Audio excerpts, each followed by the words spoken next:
Shalom Mamang Inang dan keluarga.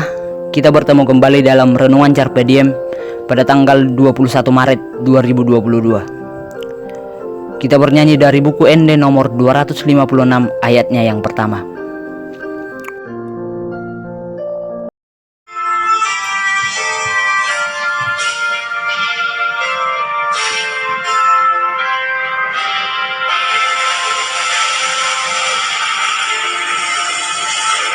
Yesus Kristus Indonesia,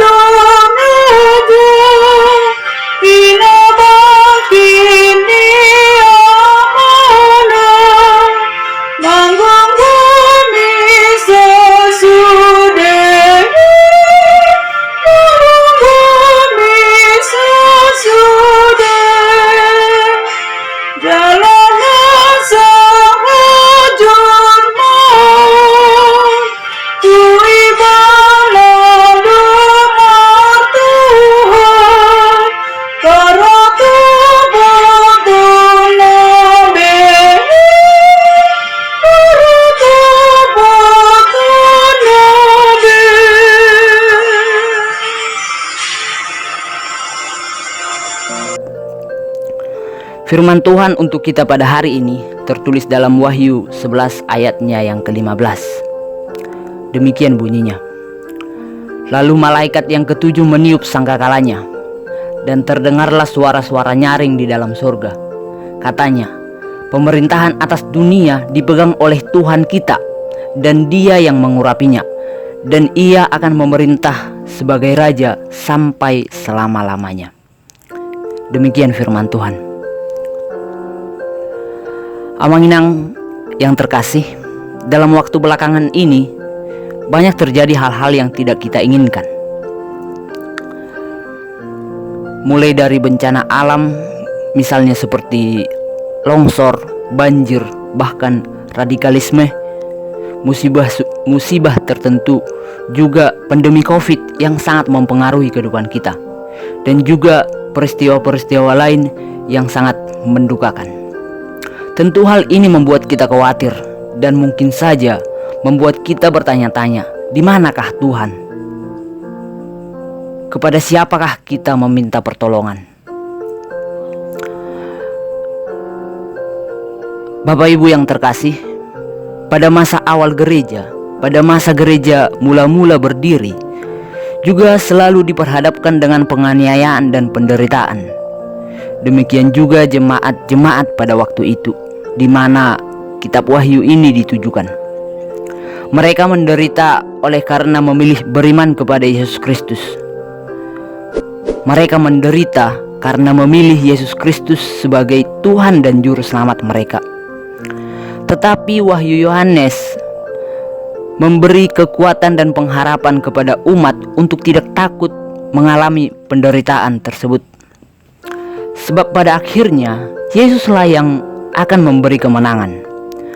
Dalam nas bacaan kita pada hari ini dikatakan bahwa sangkakala yang ketujuh yang dilihat oleh Yohanes mengarahkan kita kepada sosok pribadi yang maha kuasa, yang memerintah dan berkuasa mutlak terhadap dunia ini, yaitu Tuhan Yesus Kristus. Hal tersebut menjadi tanda kehadiran Allah dalam kehidupan umatnya, sekaligus menjadi tanda kesetiaan Allah pada umatnya, bahwa dalam kondisi menderita sekalipun Tuhan akan selalu hadir. Tentunya hal tersebut menjadi penghibur serta menguatkan iman orang-orang Kristen yang mengalami penderitaan saat itu pada masa Kekaisaran Romawi. Sekalipun saat itu Kekaisaran Romawi merupakan kerajaan yang tak terkalahkan, namun penglihatan Yohanes menggambarkan bahwa pada akhirnya kerajaan Allah yang akan mengalami kemenangan, bahwa kerajaan bangsa-bangsa di bumi ini sekalipun sangatlah berjaya, tetapi semuanya hanyalah sementara. Semuanya akan berlalu dan hanya satu kerajaan yang kekal, yaitu kerajaan Kristus. Begitupun kita sebagai orang percaya yang ada saat ini. Sekalipun mungkin banyak penderitaan yang kita hadapi di hidup kita saat ini, terlebih dalam iman kepada Tuhan Yesus Kristus, dengan berbagai peristiwa bencana alam, kerusuhan ataupun yang lain, percayalah bahwa Tuhan selalu hadir untuk menyertai kita. Dia berkuasa mutlak akan kehidupan kita. Dia adalah Allah yang setia dan kehadirannya akan selalu melingkupi kita.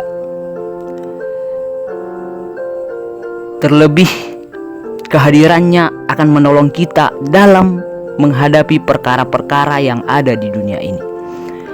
Oleh sebab itu, mari kita percayakan kehidupan kita ke dalam perlindungannya. Karena Yesus Kristus itulah satu-satunya Tuhan dan Juru Selamat bagi kita. Dia selalu hadir menyertai kita dalam situasi apapun. Namun, andai kata tidak terelakkan lagi bahwa kita harus menderita karena iman kita, maka ingatlah kembali kitab Wahyu ini.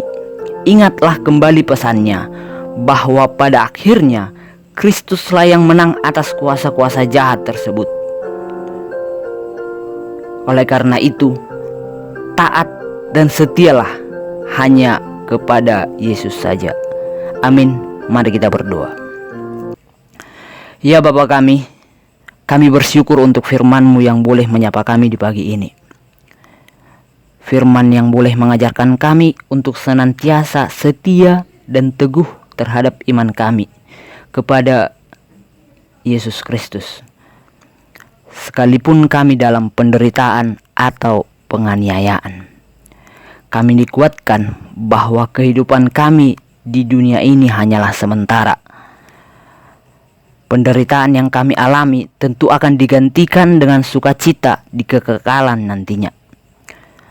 Kami percaya bahwa kerajaan Kristus akan menjadi kerajaan yang pada akhirnya menang di atas segala kerajaan atau kejahatan yang ada di alam semesta ini. Bapa di sorga, kami serahkan segala aktivitas kami sepanjang hari ini hanya ke dalam tangan-Mu. Lindungi dan jagai kami dalam naungan kasih-Mu. Dalam nama Yesus Kristus Juru Selamat kami yang hidup, kami berdoa. Amin.